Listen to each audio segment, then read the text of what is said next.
Okay, look, I'll just give you one more clue. Okay, your Aikido training, any training, should really not just give you stuff, but it should actually increase your sensitivity, increase your ability to feel what's going on. So it's really about what you're consciously aware of. Look, when I do these motions, I want to be as slow as possible. Why? Because, for example, look at this. I'm going to move over there. Create tension, slight adjustment here, then move here, and then adjust back. Okay, if I do this and I don't notice that, I have no chance for correcting. So what I'm looking for is this, this, and this. Something like that. I can feel my left knee is a bit locked. Release the knee. So there is no perfect way of doing this. There's always going to be things you can correct on. Always. So you cannot say, okay, got it, works, fine. This is a practice. These kind of practices will be basically things you refine and refine and refine and refine for the whole of your life. So therefore, constantly, there's things to work on. The moment you think that there's nothing to work on, that you've got the movement, seriously bad news. I hate to break that to you. Okay, I'm going to hand it back to Michael so he can take it from there. Huh? Oh, we'll take a break. Okay, we'll take a short break here. Okay, good. Line up.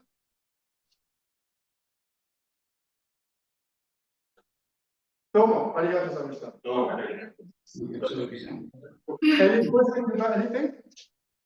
Or about Aikido in general, or how you get these things to click in?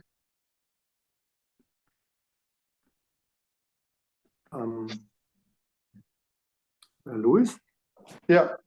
So I think if we take this seriously, this means we should embed these patterns and this way of moving in our daily or our normal training setup, right? Oh, absolutely. If you take this seriously, apart from the fact that it reorients the way you train, you also start to kind of like reevaluate the way you live your daily life. The patterns of movement are basically being practiced all day long. When you pick up things, when you move, when you stand, and then you start to feel when your body's in distress, when you're in places which are basically dysfunctional, and that becomes more difficult to ignore.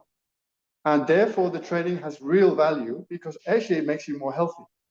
Yeah, it makes you more functional. It makes you more free in what you're doing. Yeah, I mean, if we were just in Tokyo a few weeks, last week, and Tokyo is overwhelming. Tokyo is overwhelming in terms of stimuli.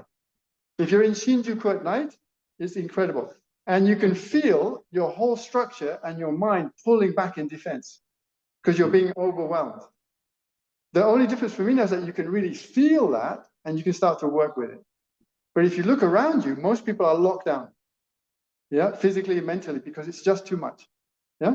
But they don't know it, yeah. They don't know it. So this is a way of becoming conscious of what's actually happening, yeah.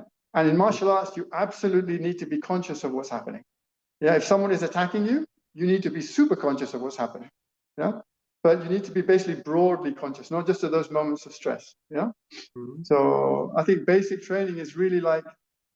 It's really got to have, basic training has to have its hand deep in the principles.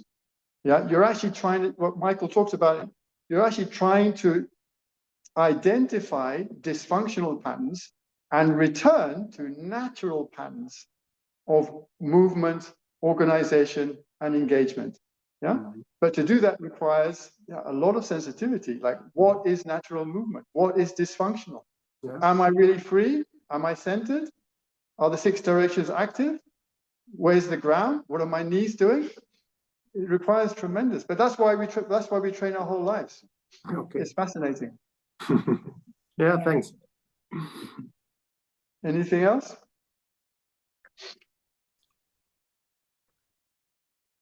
And I think also Michael brought up a really important point about end gaining, like basically trying to force a result. And in Aikido, this is really difficult because you see the teacher do an effortless technique, hopefully, and then of course none of us can do that, but we really try hard. So therefore we automatically become end gainers. And this is really difficult. So in a sense, it's almost like unavoidable, but in a sense, it's like you've got to shift.